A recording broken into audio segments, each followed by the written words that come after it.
America is racing for power. Power for defense, power for data centers, power for everything. And right now, nuclear is being pushed from someday to deadline. Today, I'm with Dr. Jess Gehin. He is from Idaho National Laboratory, and he is one of the leaders translating executive orders into reality. What actually changes in the next 24 months and what still can't be rushed.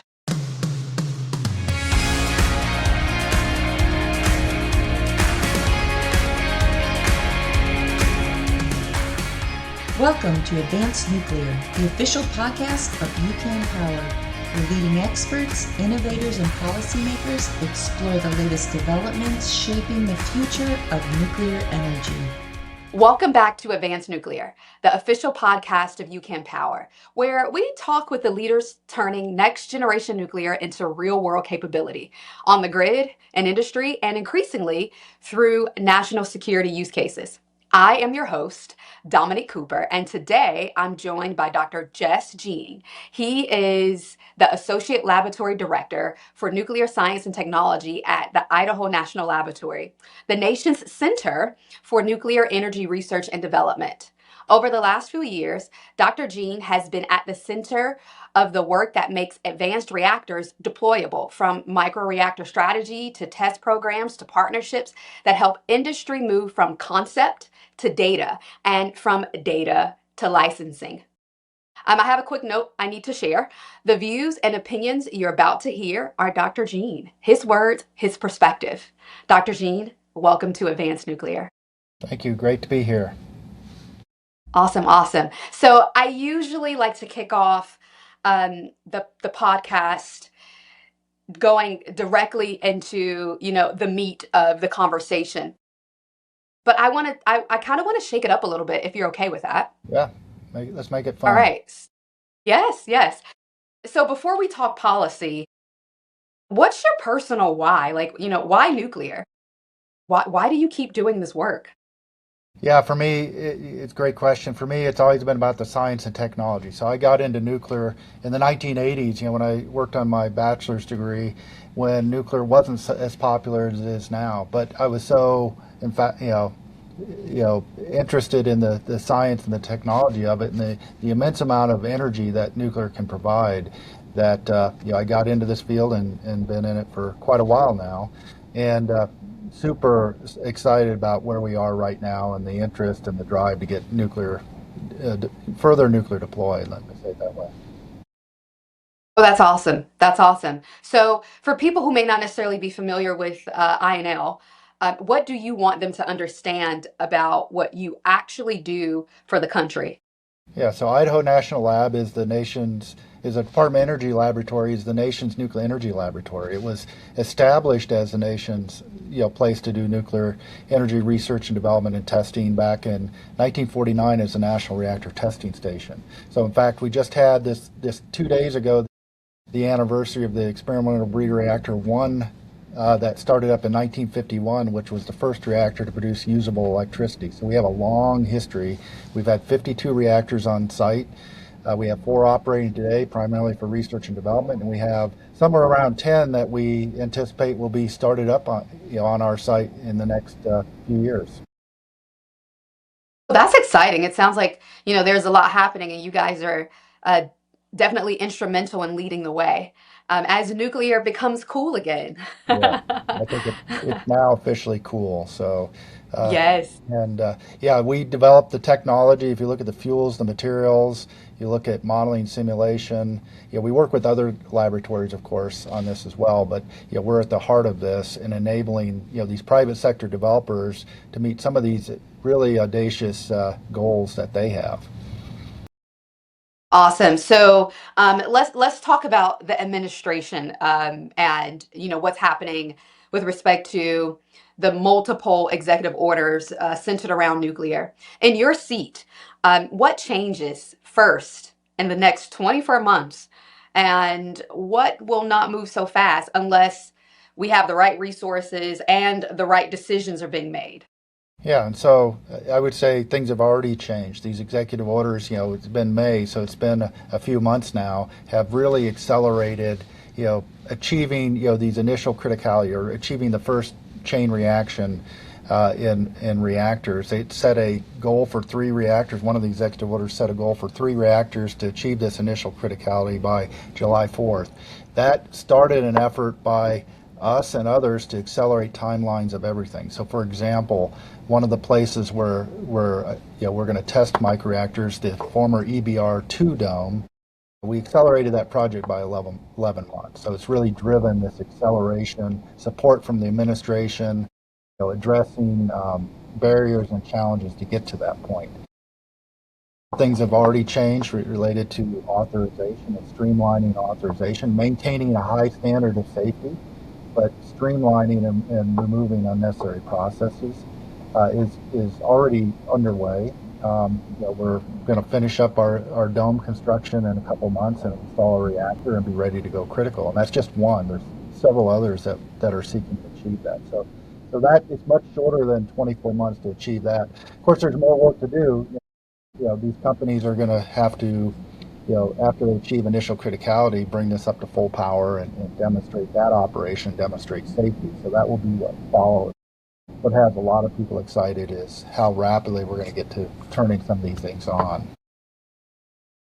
Yeah, I know personally, as someone who started off on the nuclear side of things within the energy industry. It is quite exciting for me to witness how fast we are moving. Just knowing that back in the day, it took several years for there to be any construction and any notable movement to really discuss and talk about. So. I'm excited about what's going on in INL. So let's I would say continue pulling that thread. Okay. There's one order that frames advanced nuclear as a national security capability.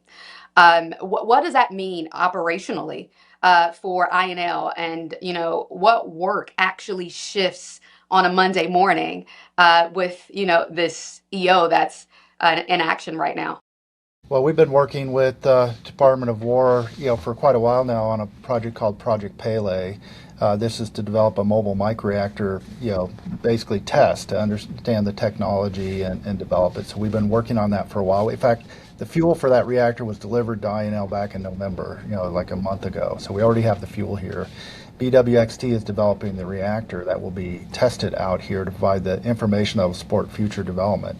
In the meantime, the Army has announced their Janus project to develop reactors to support bases. That's where you're really getting to the heart of how is this really going to help national security? We're going to ensure, that our bases and our warfighters have available power, reliable, significant quantities of power to perform that mission. So things are progressing, from these tests that I talked about to actually getting reactors deployed. So Jess, there is one order that frames advanced nuclear as a national security capability. What does that mean operationally for your organization, and how does that impact, what actually happens on a Monday morning for you? Yeah, well, it really, emphasizes the importance of a couple of projects that we have, specifically the Project Pele, which is Department of War Strategic Capability Office project that we're working on with BWXT to test a mobile microreactor here on the site. So this project is, you may be familiar with, has been around a little while, but there's been some significant accomplishments like delivering the fuel here to INL. So it's the first reactor that has its fuel produced, and that was a deliberate activity to address the supply chain. And so this project's moving along to develop the technology, the knowledge, and the capability to support future reactors. And what's really exciting is the Department of Army's announcement of their Janus project to support reactors at Army bases, and they've announced bases. So we see our role in this to get the reactor technology developed, demonstrated, and then work with reactor developers to get these deployed at Army base to provide secure, reliable 24/7 power. So let me ask you this. What does that mean for your everyday American? Mm-hmm. Well, I mean, at a minimum, the baseline is confidence that we are prepared. The world is a challenging place, and we need to be prepared to respond. And we can respond better with more energy. Nuclear provides lots of power, as I mentioned, reliable power, ensuring our warfighters, our bases, our Department of War and military are prepared is a key part of this. Oh, I could not agree more. Speaking of, let's talk about licensing and the timelines to review, those licensing paperwork that's submitted. Could we expound? Well, could you expound on that in plain English? Where does the Yes. time get burned today as it relates to data, documents, staffing, processes, and even risk? Yeah, it's a good point. Maybe one thing to sort of set the stage for this. Currently, we're very familiar with the NRC licensing reactors, but the Department of Energy and Department of War has, the ability to authorize reactors as well. In fact, Department of Energy authorizes the 4 reactors that operate on our site, and will be authorizing a number of reactors for these pilot programs to accelerate that. We've gone through working with DOE. To streamline their processes, to move quickly, and DOE can move quickly on these. The NRC is undergoing, also, streamlining of their processes. The time traditionally has taken, lengthy time in developing, pretty large documents and then submitting those, and those have to get reviewed and checked. Sometimes confirmatory analysis can take quite some time. The Advance Act that was passed set some some timelines for accelerating these down to 2 years or 18 months.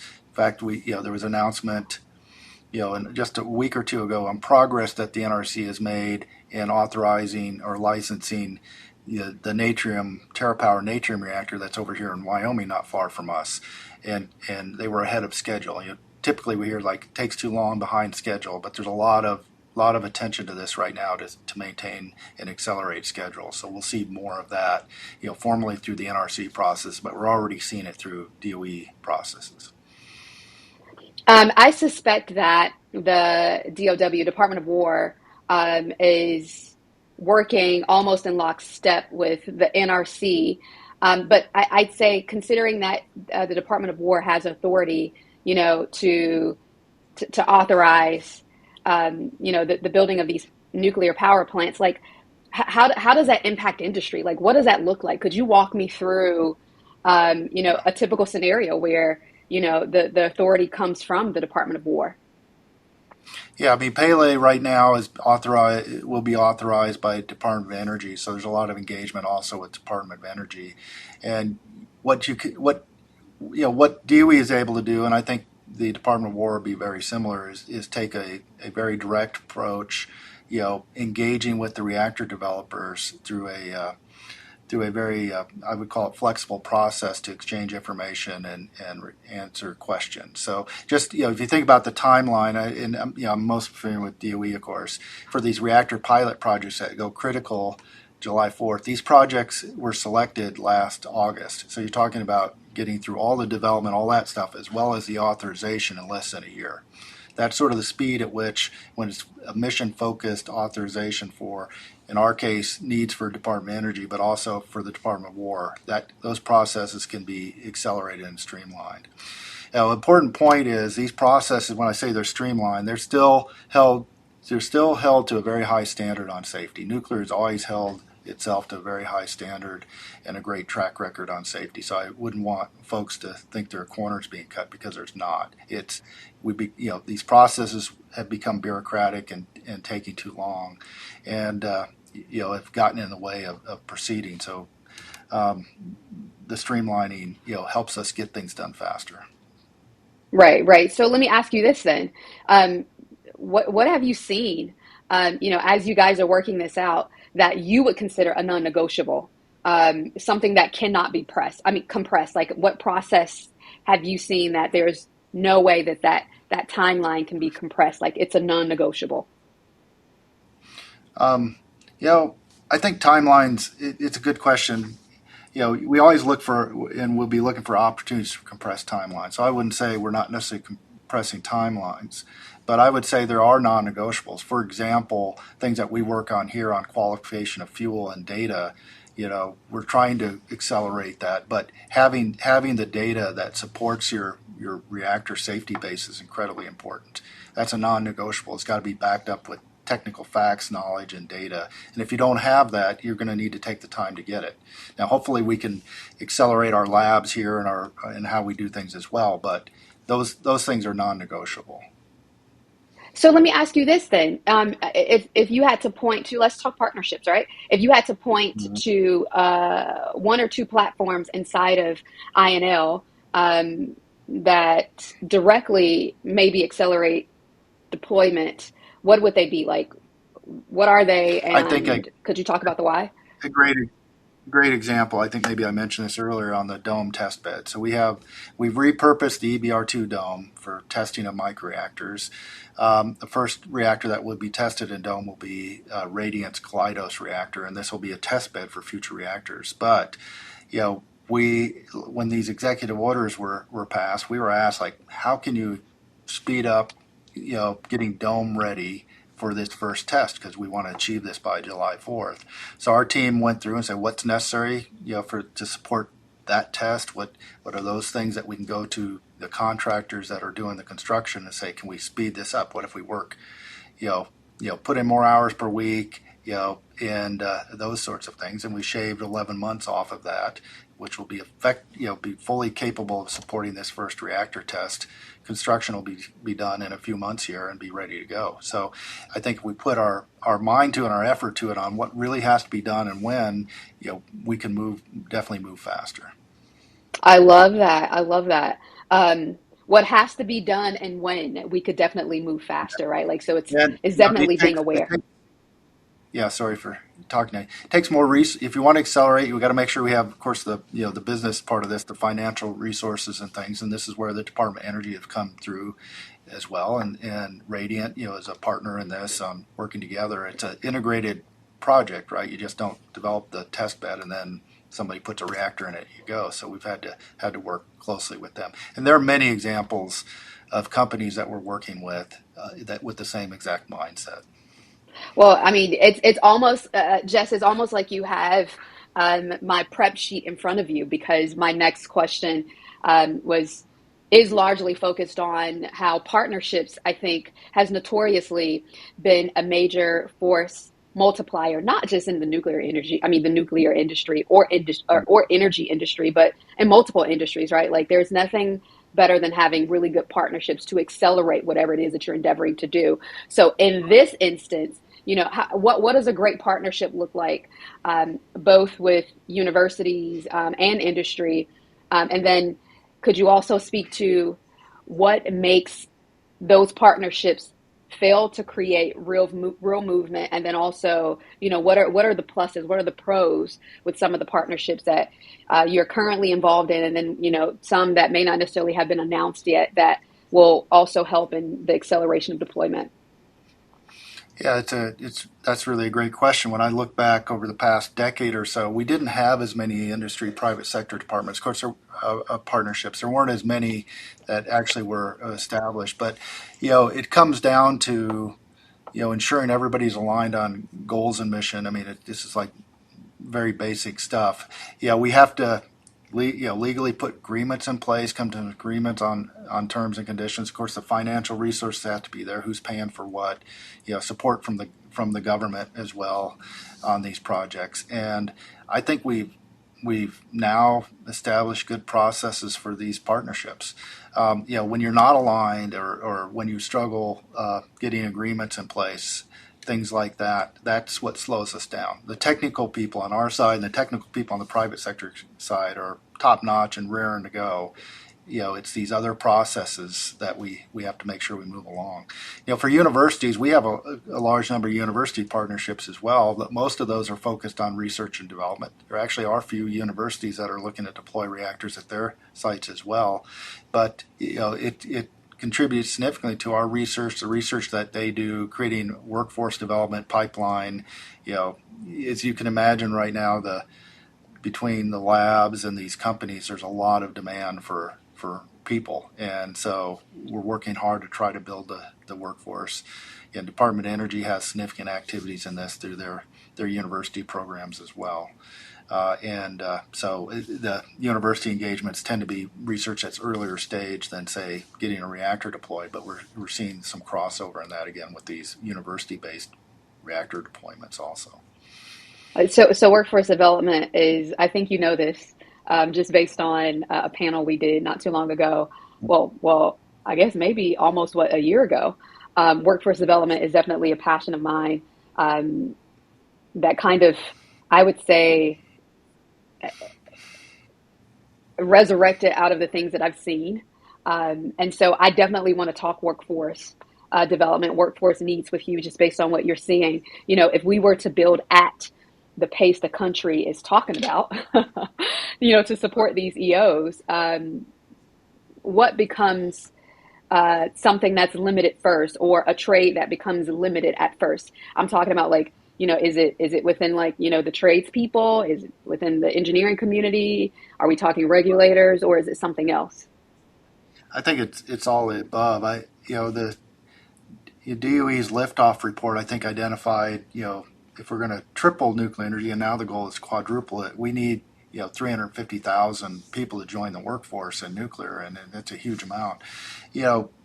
Right now we're at a very low, it's an exciting level and an increasing level, but compared to what needs to happen, very small amount of activity. Construction's an issue. The design, those activities are an issue. We're going to get into where operators, and this is also why we're looking at other technologies that can help reduce the needs for as many operators. But if you're quadrupling, that's what, 300 large reactors, or if they're small reactors, it's thousands of reactors that are going to require people to operate and maintain. So there's a huge demand there. There are bottlenecks across, there will be bottlenecks across the board at this scale of deployment, because we have not been doing that for decades. I mean, what do you think should be funded first? If from a talent perspective, again, if we're going to successfully meet the needs of, what we're endeavoring to do by, is it 2020? Is it 2026? And I just say over the next 5 years, next year, and then over the next 5 years. I mean, we're going to have to get, the main thing. Again, we need everybody, but we're going to be starting to build these things, and so we're going to have to build out our trades that support construction of more than one reactor at a time. We're going to be hopefully building many reactors at a time. Bring technology along with that, but trades in the construction, manufacturing area. The supply chain, another area, supply chain for components. Right now a lot of the companies are going international for some of the key components, because we just don't have the capability yet here. And it's emerging, the capabilities are emerging here. But what so we can invest in these, and we need to invest in these. The biggest thing will be creating that demand, saying, here's our plan, companies saying, we're going to build 20 reactors, here's the plan. As we talk to the trades and unions, they're saying, we need to know, have some certainty in the future here, and then they will invest and build the capabilities as well. So getting that order book, is important, not only for the financial side, but to get confidence in investing and building the workforce. How do you think community involvement plays a role in this? Like, to get that community buy-in, is that something that you think developers, certain utility boards, governments need to start looking at now? How do you feel community involvement? It's extremely important. Communities supportive of a project can help make them happen faster. If they're oppose a project, that's going to slow things down. So I don't think it's ever too early to start. And if you look at the companies that are deploying, while we're doing, of course, reactors at the site here, there's many that are off the site. They're working these community engagements. The value of nuclear, addressing concerns over perceived risks and things like that. GAIN, Gateway for Accelerated Innovation in Nuclear, is one of DOE's initiatives. It's also doing state and community engagements. There are a lot of questions. We see a lot of questions. There's a historical perceptions of nuclear energy to talk about, the benefits as far as tax revenue and those sorts of things as well. And again, it's never too early to start, and we're going to just build out a quadrupling. There's going to be a lot of new nuclear sites.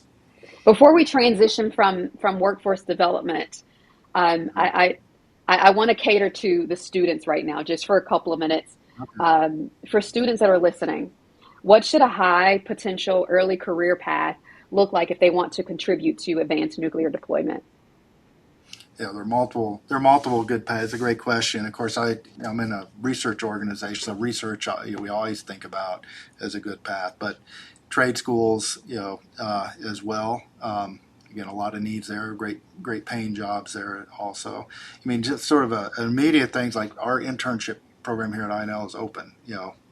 Please go to our website and apply to our internship here. And for internships, we bring in somewhere around 600 to 700 interns every summer, and to give an experience in what we do here. So that's worked very well. But I think there's a lot of opportunities with these companies now. This is sort of what's changed. There's so many more nuclear companies now that create opportunities. The student would like to, what's it would like to work at a startup? Well, I see the companies, hey, interns, apply now. We're hiring. So I think it's an exciting time.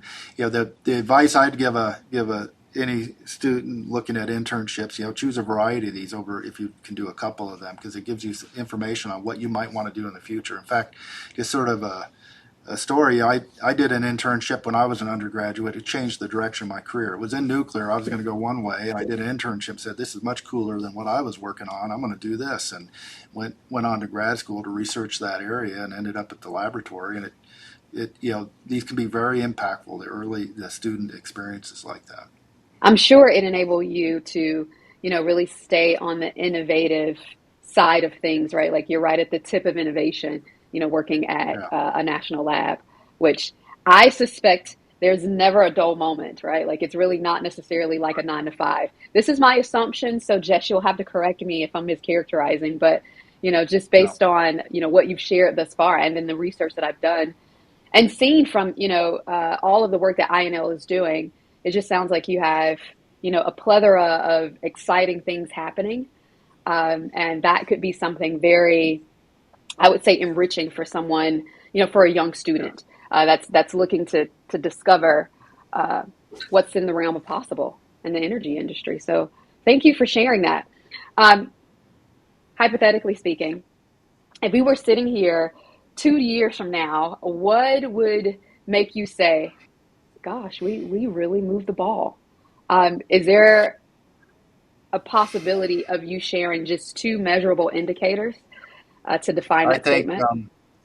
Yeah, absolutely. I'm excited to talk about that because, again, tied to turning new reactors on. The last new reactor that we turned on here at INL was in the 1970s. So this is a very historic moment that we're in right now to enable these, and we're learning an incredible amount. So 2 years out, we should have 3, 4, 5 new reactors operating here.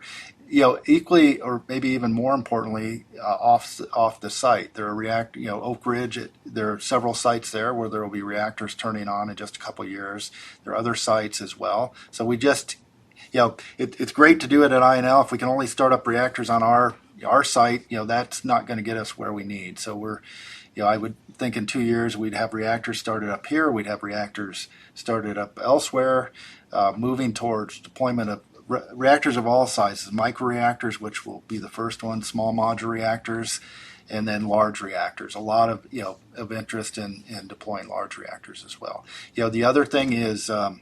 I haven't talked much about AI, but the department just announced the Genesis mission, which is a large comprehensive artificial intelligence program. We have projects related to nuclear energy on that. And so seeing what all this development and excitement about AI on how that's going to impact and accelerate nuclear as well is going to be great to see in 2 years. Could you talk more about how AI is positively influencing the acceleration of deployment? Yeah, and so we've been using AI, of course, for a long time. So there's the increased effort in AI, but we've used it for data evaluation. We used it for what we call surrogate models to help speed up simulations. It's getting applied now in regulatory space. If you look at, as we talked about earlier, there's a lot of documents or a lot of data, a lot of information. AI can actually help reduce the burden of developing and reviewing these types of documents. There's a lot of interest in that. We're also interested in looking forward using AI for autonomous design, as well as autonomous operations, connecting it to fabrication and advanced manufacturing. So working with some of our other lab partners that have strengths in those areas. So I think there's like strong potential for this to accelerate what we're doing, improve design. And again, operations, as we look at the number of reactors that we're going to be operating out, if you go out 25 years, will be hundreds more, if not thousands. So I want to play this game with you if you are open to it. It's going to be a lightning round, essentially. I ask you Okay. 8 questions, and you have 60 seconds to answer those questions. Are you good? Okay. Are you good to go? This. That's Hey Jess, this is the fun part. okay. Let's do it. Let me get adjusted here. I'm ready to go. All right. First question. Biggest myth about nuclear you wish would disappear? I think the biggest myth that should disappear is, the related to the safety record and the safety risk to nuclear. The data is very clear. We've had accidents and events. If you look at the safety statistics, it's safer than any other form of energy out there. Yet, these rare large events skew the perception of safety. Most underrated lever to accelerate deployment responsibly?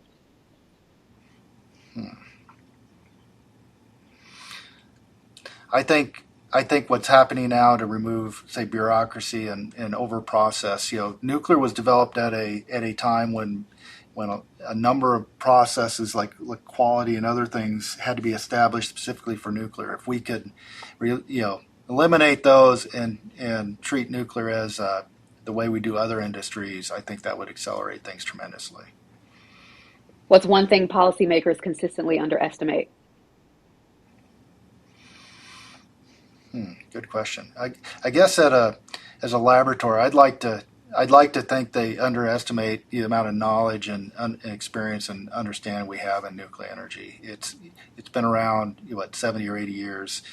We have tremendous amount of experience, operational experience with our plants, our existing plants, and knowledge generated at the laboratories for these advanced reactors that are being developed, and that can be tapped in and relied on more than perhaps what it is. One thing industry consistently underestimates?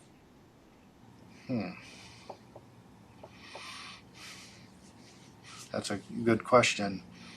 Again, we have great partnerships with the industry. The labs can do more. We've made a pivot from the labs. We were owner like the labs will develop nuclear. It's like, nope, that's not how it's going to work. We've tried that. We developed great technology, but it never got deployed.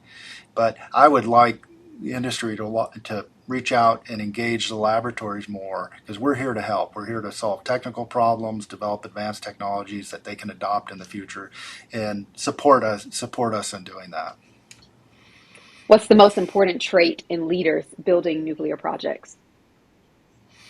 Trust. I think trust. So when issues arise or when there concerns or anything, if there's a trust built, then that will help resolve these. If you have a lack of trust, which I think there's some of that in the nuclear industry, nuclear public engagement. I think that can go a long ways to building confidence and ensuring with confidence that we're deploying things safely and appropriately.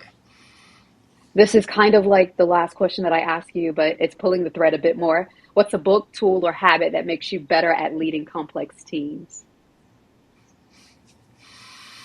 I think this is a little related to trust, but relationships. Relationships are key to everything, and building trustful relationships. It takes a while to do that. So maybe this is also advice to like the university students early career, like build relationships now, build trust in those relationships for when you need them. When I need something, or when, say, a company needs something, we have a relationship, you can pick up the phone and call and say, hey, I need help with this. It's like, we're on it. So that is the most important thing. Building relationships with community. You asked about that earlier. Very important. You can't build a relationship in a week. It sometimes takes years or a lifetime to build relationships, and it's good to be building those your whole career. You cannot build a relationship in a week. That Yep. is the truth. Absolutely. Great answer. Okay. What's one capability you would invest in tomorrow if money was no object? Wow. Boy, you know, I'm really excited about artificial intelligence and what's going on. And it's I guess from a technical point, and I'm coming to this from being a physics-driven person, and as I've seen AI develop and some things that it can do, I've been surprised. So I think the investments that we're making in AI, with I mentioned Genesis mission, I think are going to pay off big time. And it kind of caught by physical, like we're going to do everything with physical models and deterministic models, which is how we've traditionally done things. I think AI will be a huge help. I think it comes with concerns. People are somewhat concerned, but I believe we can implement it in the right way that accelerates, strengthens humans' abilities rather than it's going to take over the world type of scenario. So I'd invest in that. I could have, maybe the more correct answer was like, we need to do more work on fuels, materials, for example. We need to do more work on that. But I think AI can help all of that stuff. Totally agree. Totally agree. So, last question, and you kind of already answered it in that last question. What makes you optimistic right now? I am optimistic right now because of the private sector and the investments that we're seeing in nuclear. So I don't want to make this.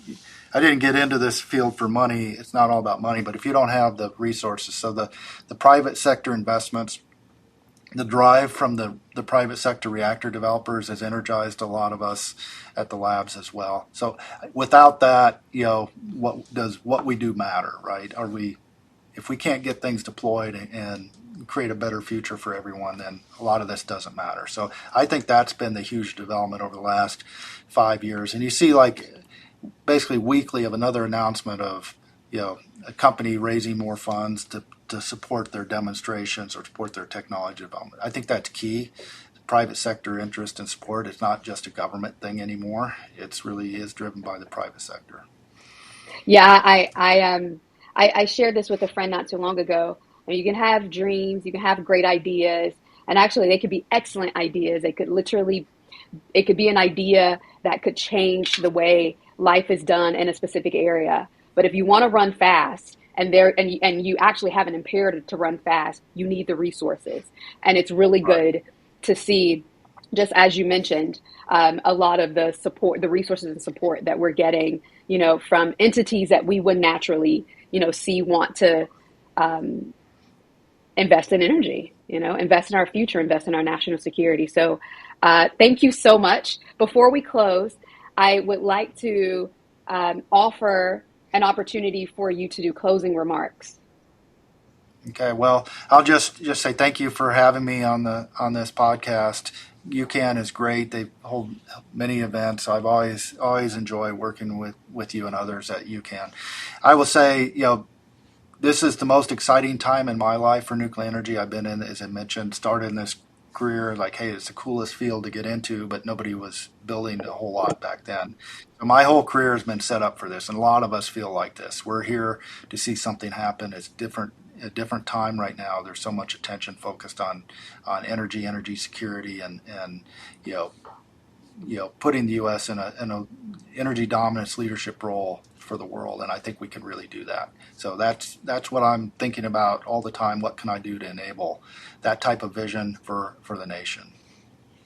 Well, thank you, Dr. Jean. This has been, incredibly grounding in a lot of ways, especially for me, and I'm sure for those who will tune in to listen to this episode, because what you essentially shared is, it's not that nuclear, it's not only that nuclear is backed, it is, we're clearly building a pathway from the testing, the data, the partnerships, the workforce, and as you mentioned, the trust that enables and empowers communities and decision makers to move with that confidence that's needed to be successful. At UCAN Power, our mission is to educate, promote, and advocate for policies that accelerate advanced reactor technologies for the grid, for the industrial, and for industrial applications, national defense, space operations, and more. And what I'm taking from today is that speed is possible. Thanks for listening to Advanced Nuclear, the official podcast of UCAN Power. Please like, comment, and subscribe wherever you get podcasts. And I'll see you next time. Thanks for joining us on Advanced Nuclear, powered by UCAN Power. If this episode brought clarity to the future of American energy, share it with someone shaping policy or industry. I'm Dominique Cooper. This is the moment. This is the movement. See you on the next episode.